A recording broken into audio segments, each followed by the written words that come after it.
Hello friends, তোমরা দেখছো Priyanka's food diary. আর আমি প্রিয়াঙ্কা আজকে শেয়ার করব আমার অনেক দিনের ইচ্ছার একটা রান্না, মতি পোলাও, ছানার মতি পোলাও। তো তার জন্য কিন্তু আমি এখানে কিছু মশলা ড্রাই রোস্ট করে গুঁড়ো করে নেব। এখানে রয়েছে তেজপাতা, সাজিরে, দারচিনি, এলাচ, লবঙ্গ আর কাবাব চিনি। এছাড়াও কিন্তু আমি দিয়ে দেব একটু স্টার আনিস। তো এই দিয়ে কিন্তু আজকে সুন্দর করে ভাজা করে মশলাটা আমি রেডি করে নেব, এবং এটা কিন্তু রেডি করে তোমরা স্টোর করেও রাখতে পারো। আর এখানে কিছু উপকরণ আমি সাজিয়ে রেখেছি, তার মধ্যে রয়েছে ছানা।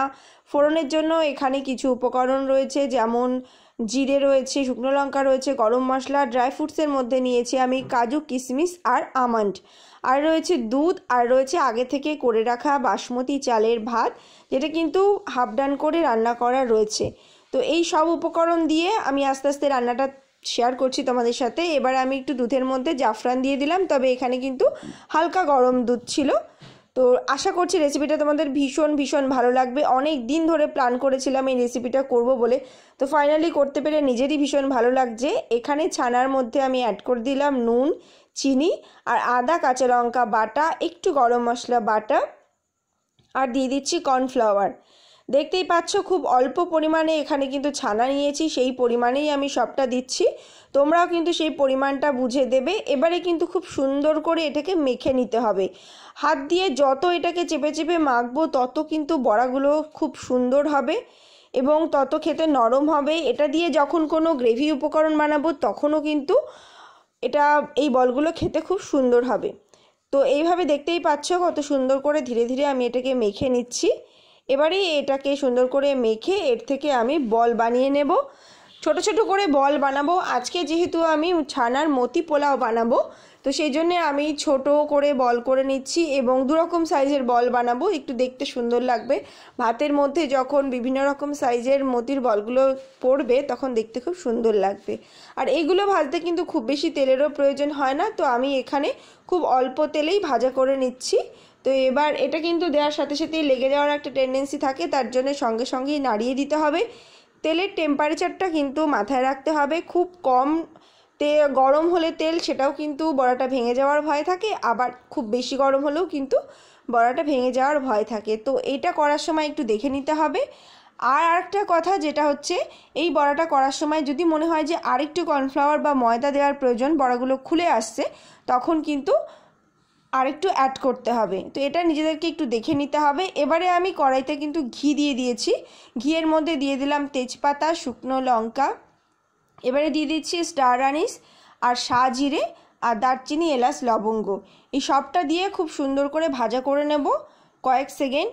তারপর যখন খুব সুন্দর করে ভাজা হয়ে যাবে, তারপর আমি এর মধ্যে পরবর্তী উপকরণগুলো অ্যাড করব। কেমন লাগছে তোমাদের রেসিপিটা অবশ্যই কিন্তু আমাকে কমেন্ট করে জানাতে ভুলো না। আর ভালো লাগলে কিন্তু অবশ্যই লাইক, কমেন্ট, শেয়ার এবং সাবস্ক্রাইব করে দিও। তো এই দেখতে দেখতে কিন্তু আমি এর মধ্যে দিয়ে দিলাম ড্রাই ফ্রুটসগুলো। হালকা করে আমি এগুলো ঘিয়ে ভেজে নিচ্ছি। খুব কম ফ্লেমেই কিন্তু এটা রান্না করছি আমি। এরপর এর মধ্যে এক এক করে অ্যাড করে দিচ্ছি ভাত, আগে থেকে করে রাখা বাসমতি চালের ভাত, নুন, দিয়ে দেবো চিনি, দিয়ে দিচ্ছি যে গরম মশলার গুঁড়োটা আগে থেকে করে রেখেছি সেটা। আর এটা করার সময় কিন্তু গ্যাসটা তোমরা চাইলে একদম বন্ধ করে নিতে পারো। তারপরে কিন্তু আমি অ্যাড করলাম একটা ইম্পর্টেন্ট জিনিস, সেটা হচ্ছে খোয়া ক্ষীর গুঁড়ো। খোয়া ক্ষীর যদি তোমাদের কাছে ঘরে না থাকে, সেক্ষেত্রে কোনো শুকনো সন্দেশ একদম গুঁড়ো করে, যেরকম চৌকো পিস সন্দেশ হয়, সেগুলোকে যদি গুঁড়ো করে নিয়ে ব্যবহার করো তাহলেও কিন্তু খুব ভালো রেজাল্ট হবে। তবে সেক্ষেত্রে চিনিটা দেওয়ার সময় কিন্তু মাথায় রাখতে হবে যে কতটা পরিমাণ দিচ্ছ। তো এবার আমি খুব সুন্দর করে এটাকে নেড়ে চেড়ে নিলাম। তারপর এটাকে আমি এর মধ্যে দিয়ে দেবো যে জাফরানটা ভিজিয়ে রেখেছিলাম দুধের মধ্যে, সেটা আমি এক্সট্রা করে কোনো ফুড কালার অ্যাড করিনি, তোমরা চাইলে করতে পারো। আর এরবার আমি এর মধ্যে অ্যাড করে দিচ্ছি যে মতিগুলো করে রেখেছিলাম ছানার, গোল্ডেন মতি, তো সেরাগুলো অ্যাড করে দিলাম। দিয়ে দিচ্ছি অল্প একটু গোলাপ জল।